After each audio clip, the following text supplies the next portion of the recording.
Hello, welcome to Storytime, Monday Storytime. This is the book you're going to be needing to use if you're doing the work with us this week, and if you're not, then just enjoy the story. It is, of course, The Lorax by Dr. Seuss.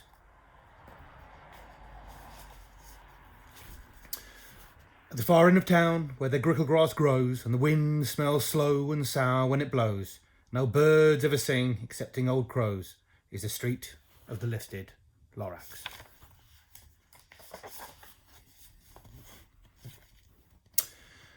And deep in the grickle grass, some people say, you look deep enough, you can still see today where the Lorax once stood, just as long as it could, before somebody lifted the Lorax away.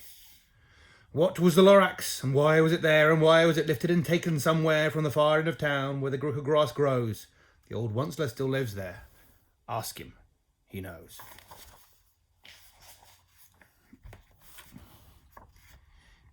You won't see the onceler, don't knock at his door. He stays in his lurkim on top of his store. He lurks in his lurkim, cold under the roof, where he makes his own clothes out of muffed moof. And on special dank midnights in August, he peeks out of the shutters, and sometimes he speaks and tells how the Lorax was lifted away. He'll tell you, perhaps, if you're willing to pay.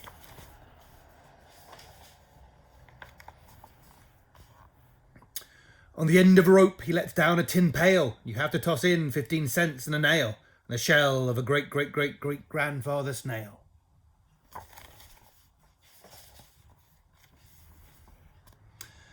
Then he pulls up the pail, makes a most careful count to see if you've paid him the proper amount. Then he hides what you've paid him away in his snub, a secret strange hole in his grovulous glove. Then he grunts, I will call you by whisper phone, for the secrets I tell you are for your ears alone. Shup, down schlups the whisper-phone to your ear, and the old onceler's whispers are not very clear, so they have to come down through a snurgly hose, and he sounds as he had smallish bees up his nose. Now I'll tell you, he says with his teeth sounding grey, how the Lorax got lifted and taken away. It all started way back, such a long, long time back.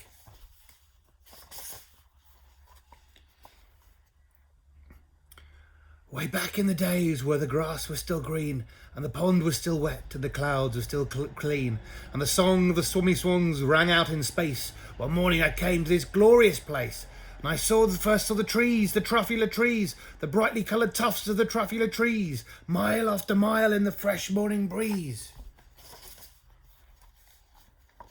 And under the trees I saw brown barbaloots frisking about in their barbaloot suits as they played in the shade and ate truffula fruits.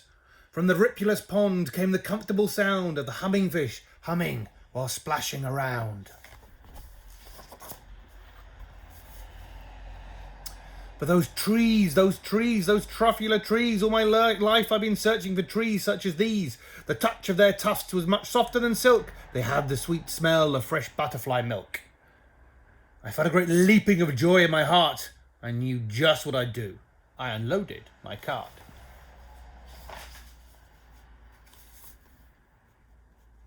In no time at all, I had built a small shop, and I chopped down a Truffula tree with one chop. With great skillful skill, with great speedy speed, I took the soft tuft, and I knitted a thneed.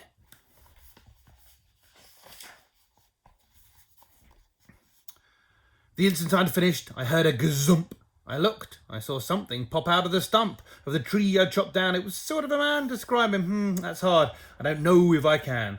He was shortish and oldish and brownish and mossy, and he spoke with a voice that was sharpish and bossy.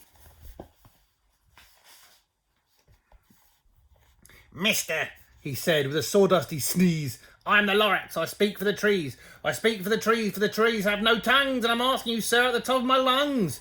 He was very upset as he shouted and puffed. What's that thing you've made out of my truffula tuft?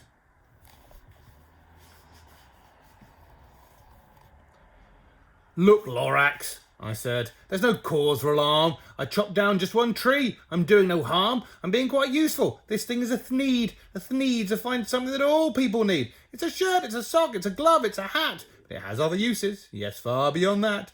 You can use it for carpets, for pillows, for sheets or curtains or covers for bicycle seats. The Lorax said, Sir, you're crazy with greed. There is no one on earth who will buy that full thneed.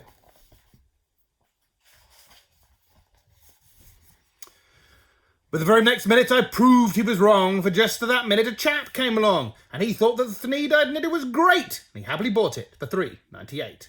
I laughed at the Lorax. Oh, you poor stupid guy, you can never tell what some people will buy.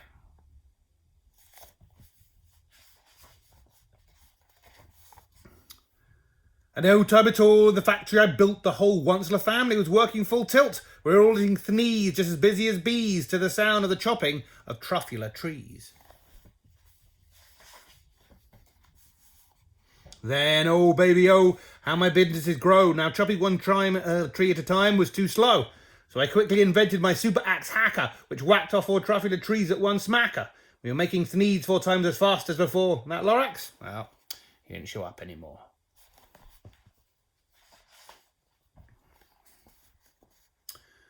But the next week he knocked on my new office door. He snapped, "I'm the Lorax who speaks to the trees, which you seem to be chopping as fast as you please. But I'm also in charge of the brown barbaloots who played in the shade of their barbaloot suits and happily lived eating truffula fruits. Now, thanks to your hacking my trees to the ground, there's not enough truffula fruit to go round. My poor barbaloots are all getting the crummies because they have gas and no food in their tummies."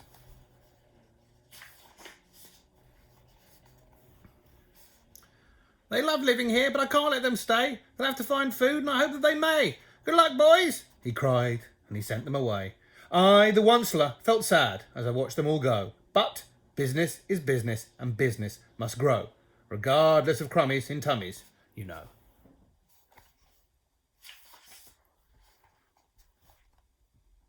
I meant no harm. I most truly did not. But I had to grow bigger, so bigger I got. I biggered my factory, I biggered my roads, I biggered my wagon, I biggered the loads. Of the Thneeds I shipped out, I was shipping them forth, to the south, to the east, to the west, to the north. Went right on biggering, selling more Thneeds, and I biggered my money, which everyone needs.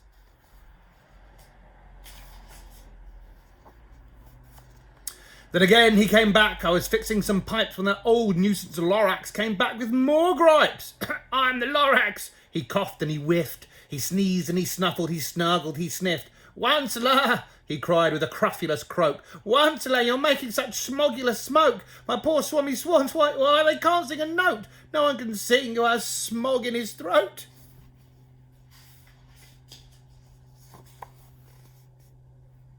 "And so," said the Lorax, "please pardon my cough. They cannot live here, so I'm sending them off. Where will they go? I don't hopefully know. They may have to fly for a month or a year to escape from the smog you've smogged up around here."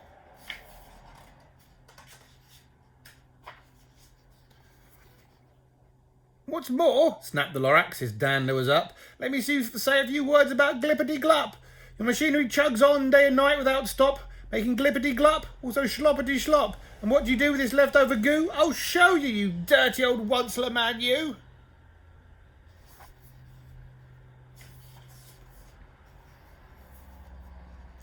"You're glumping the pond where the humming fish hummed. No more can they hum, for their gills are all gummed.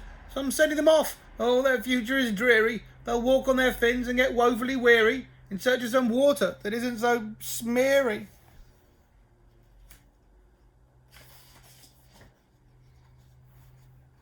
And then I got mad. I got terribly mad. I yelled at the Lorax, "Now listen here, Dad. All you do is yap, yap and say bad, bad, bad, bad. Well, I have my rights, sir, and I'm telling you I intend to go on doing just what I do. And for your information, you Lorax, I'm figuring on biggering and biggering and biggering and biggering. Turning more Truffula trees into Thneeds, which everyone needs."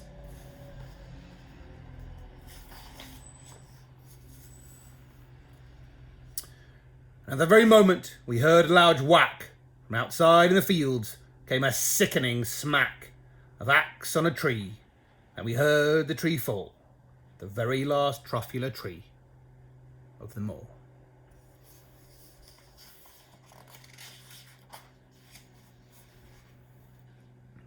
No more trees, no more Thneeds, no more work to be done. So in no time my uncles and aunts, every one, waved me goodbye. They jumped into my cars and drove away under the smoke-smuggered stars. Now all that was left, neath the bad-smelling sky, was my big, empty factory, the Lorax, and I.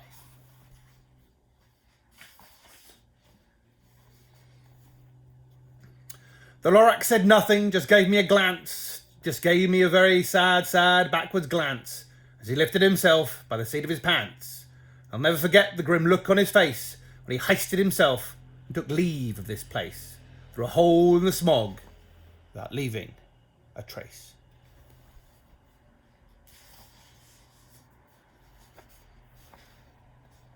And all that the Lorax left here in this mess was a small pile of rocks with the one word, unless. Whatever that means, I just couldn't guess. That was long, long ago, but each day since that day, I've sat here and worried away. Through the years when my buildings have fallen apart, I've worried about it with all of my heart.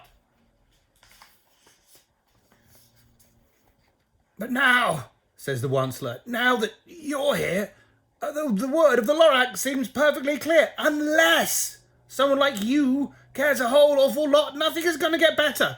It's not. So, catch, calls the Onceler. He lets something fall. It's a Truffula seed, the last one of all. You're in charge of the last of the Truffula seeds. And the Truffula trees are what everyone needs.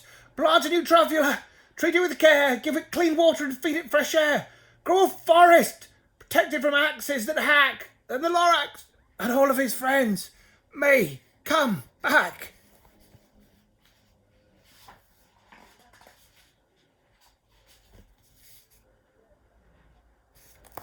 The end. Well, hopefully you enjoyed that, if that's the right word.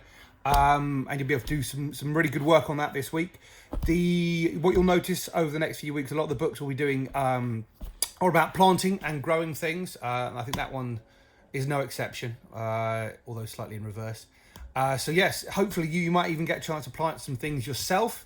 If you're lucky enough to have somewhere you can plant, if you don't have a garden, there's lots of inside plants as well. You can do if you can get hold of some seeds. I know it's a bit tricky, but there are some places will deliver nice seeds for you to plant and everything. Well, anyway, I hope you enjoyed that, and we'll see you when we see you. Take care.